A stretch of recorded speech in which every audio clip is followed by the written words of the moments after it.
사랑하는 초업제일교회 성도 여러분, 유튜브 시청자, 구독자 여러분 반갑습니다. 김정빈 목사입니다. 간밤에도 평안히 잘 주무셨습니까? 오늘 2024년 11월 16일 토요일 아침입니다. 오늘도 함께 거룩한 독서 시간을 갖도록 하겠습니다. 잠시 기도하고 책 읽겠습니다. 하나님 감사합니다. 오늘도 좋은 날 주시고 또 이 아침에 마틴 루터의 생애 귀한 책을 통하여서 또 마틴 루터에 대해서도 알고 또 그 삶을 보면서 강화 감동받고 믿음의 도전을 받는 저희 모든 성도님들 되게 해 주옵소서. 집중해서 읽게 하시고 잘 듣게 하셔서 오늘도 루터의 귀한 것을 많이 알 수 있는 복된 시간 되게 해 주옵소서. 이 시간을 주께 의탁하옵고 예수님 이름으로 간절히 기도하옵나이다. 아멘. 네, 함께 오늘 이어서 읽도록 하겠습니다. 유일한 기초죠. 13장. 조금 이제 이론적인 것입니다. 유일한 기초. 13장에서 오늘은 말씀과 여러 성례에 관한 챕터입니다. 제가 읽어드릴 때 은혜 받기를 바랍니다. 그건 틀린 말이다. 인간에게 전혀 의지할 만한 것이 남겨져 있지 않는 것은 아니다. 그는 하나님께서 지정해 놓은 자기 노출의 여러 통로에 자신을 비춰볼 수 있다. 이 여러 통로는 모두 말씀이라고 라는 말로 요약된다.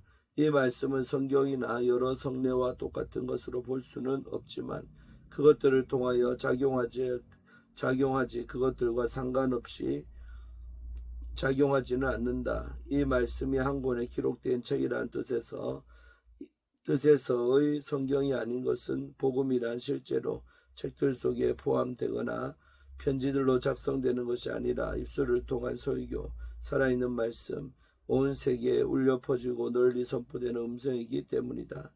이 말씀은 들어야 한다. 이 말씀은 공공히 묵상해야 한다. 우리 속에 그리스도의 믿음을 불러일으키는 것은 생각, 지혜, 의지가 아니라 성령의 신비스럽고 눈에 보이지 않는 작용이다. 그리고 이 성령의 작용을 낳는 것은 말씀을 들을 때 생기는 그리스도에 대한 믿음뿐이요. 그 밖에 우리의 다른 어떤 행위는 이것과 상관없다. 단지 들어만 가지고 다 되는 게 아니다. 많이 읽고 생각한다고 해서 배우게 되는 사람은 아무도 없다. 우리가 하나님의 말씀을 배우는 훨씬 더 높은 학교가 있다. 그것은 광야다. 우리는 그곳으로 나가지 않으면 안 된다.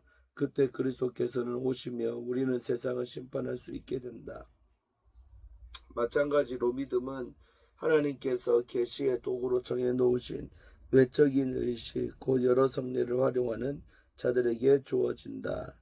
그 까닭은 하나님은 어느 곳에서나 모든 피조물 가운데 계시지만 그리고 분명히 돌, 물 또는 밧줄 속에 계심으로 내가 그분을 거기서 만날 수도 있지만 내가 그 말씀을 떠나서 자신을 찾기를 곧 내가 물불 속에 뛰어들거나 밧줄에 목을 매달기를 원치 않으시기 때문이다. 그는 어느 곳에나 계시다. 그러나 그가 우리들 자신을 찾기를 바라시는 곳은 아무 때가 아니라 오로지 그 말씀이 있는 곳뿐이다. 그곳에서 그분을 찾는다면 우리는 참으로 그분을 찾을 수 있을 것이다.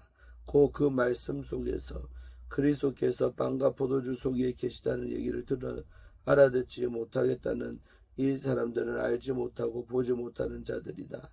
물론 그리스도께서는 내가 갈 수밖에 없는 감옥이나 순교자의 죽음 속에서도 나와 함께 임재해 계시다. 하지만 이때 그의 임재 방식은 성례에 있어서는 다르다. 왜냐하면 그는 자신의 몸과 피를 그 말씀에 붙여 놓으셨으며 빵과 포도주를 통해 몸 그대로 그는 성도일체 받아들일 대상이기 때문이다. 루터의 종교적인 원리는 이것이다. 곧 종교가 최고의 것이요 그리스도교는 성경, 설교 그리고 성례를 통해서 전달되는 믿음이 있어야 이해되는 유일하고 참된 종교다. 이러한 견해에서 나오는 실제적인 추론은 명백하다. 모든 기관은 종교에게 우선권을 부여해야 한다. 교회와 학교에서는 성경 연구를 장려하지 않으면 안 된다. 교회에서는 설교대와 재단이 서로 떠받치지 않으면 안 된다. 더 나아가서 이보다 덜 뚜렷한 종류의 결과도 여기에는 포함되어 있었다. 종교가 그처럼 중요하다면 모든 인간관계는 그것에 따라 조절될 수밖에 없다. 동맹, 우정, 결혼은 한 믿음의 그 바탕을 두고 있을 때만 안전할 것이다. 당시 사람들은 루터가 단 한 가지 교리 때문에 인간적인 관계나 교회의 통일을 망치려 드는 것을 보고 종종 등골이 오싹해지는 느낌을 갖기도 했다. 여기에 대해 그것은 자기 아내나 자식을 목졸라 죽인 단 한 가지 문제로 어떤 사람과 우정을 끊는 것이 부당하다는 얘기나 다름없다고 대답했다. 한 가지 면에서 하나님을 부정하는 것은 모든 면으로 하나님을 공경하는 것이다. 그리고 루터는 그리스도교의 배타적 성질을 주장했는데 여기에는 유대교와 같은 다른 종교에 대한 배척이 따를 수밖에 없었다. 그는 거짓 신들을 예배하는 자들에게 사랑을 베풀 수도 그러지 않을 수도 있었지만 그들의 잘못은 결코 두둔할 수 없었다. 그뿐 아니라 성경과 성례들을 얕잡아보는 아니 그가 보기에 잘못 해석하는 자들에게 대해서도 너그러운 마음을 품을 수 없었다. 도덕에 대한 위협.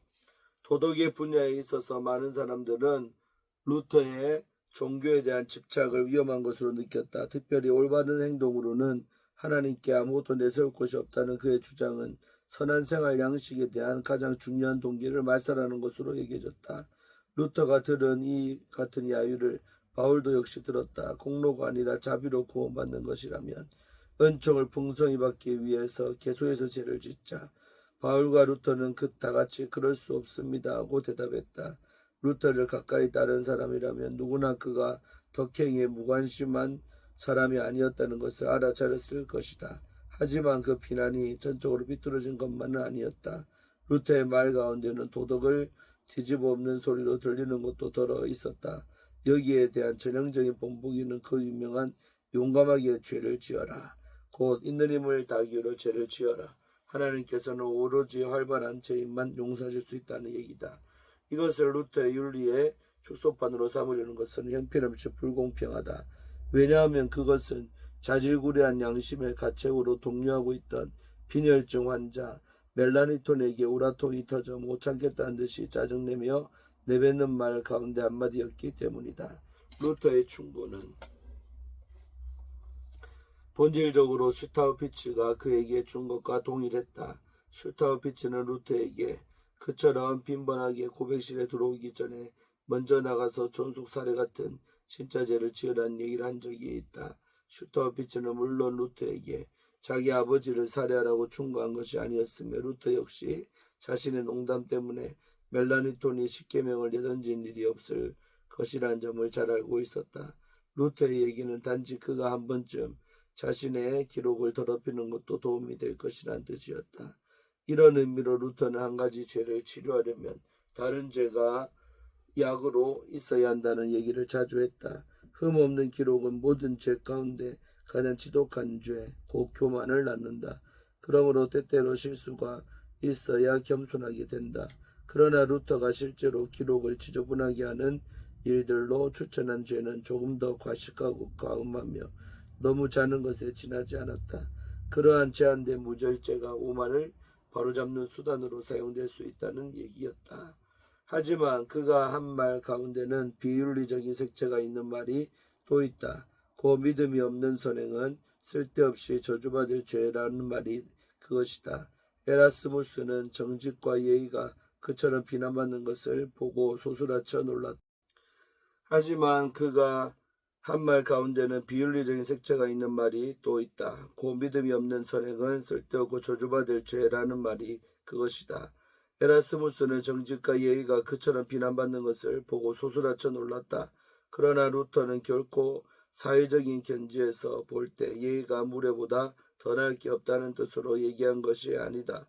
그의 의도는 단지 자신의 평판을 해치지 않을까 하는 조바심에서 행동하는 사람의 예의 바름은 하나님 보시기에 쓸모없고 저주받을 죄요 참으로 회개한 범법자의 나쁜 짓보다 더 악독하다는 것이다.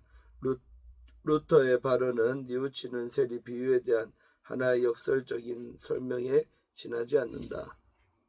그러나 루터의 도덕에 대한 가장 깊은 위협은 그가 도덕을 지키려는 데 도사리고 있었다. 그는 간담을 서늘하게 하는 신약의 여러 가지 요청이 조금이라도 약하게 되는 것을 용납하려 들지 않았다. 그리스도께서는 내 겉옷을 내던져라. 조금도 내 일을 생각하지 말라. 한쪽 뺨을 맞거든 다른 뺨도 내밀어라. 모든 걸 팔아서 가난한 사람들에게 주어라. 어머니와 아버지, 아내와 자녀를 포기하라고 말씀하셨다. 중세 가톨릭 교회에는 이 가혹한 명령을 약하게 하는 장치가 몇 가지 있었다. 그 가운데 하나는 그리스도인들 사이에 구별을 두어 오직 용감한 사람들에게만 복음에 보다 더 힘겨운 지시사항을 부과하는 것이었다. 완전한 통목을 갖추라는 공고는 수도원에만 해당되었다. 루터는 수도원 제도를 폐지함으로써 이 문을 닫아버렸다. 또 다른 구별은 지속적인 그리스도인과 습관적인 그리스도인이었다.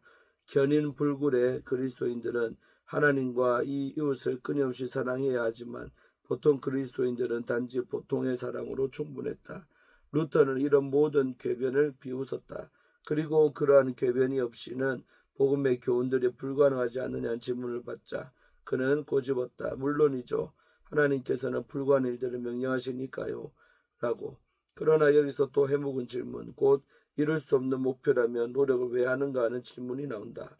여기서 우리는 루터가 정확히 어떤 의미로 그 목표를 달성할 수 없는 것으로 여기는가 하는 점을 명확히 해야겠다.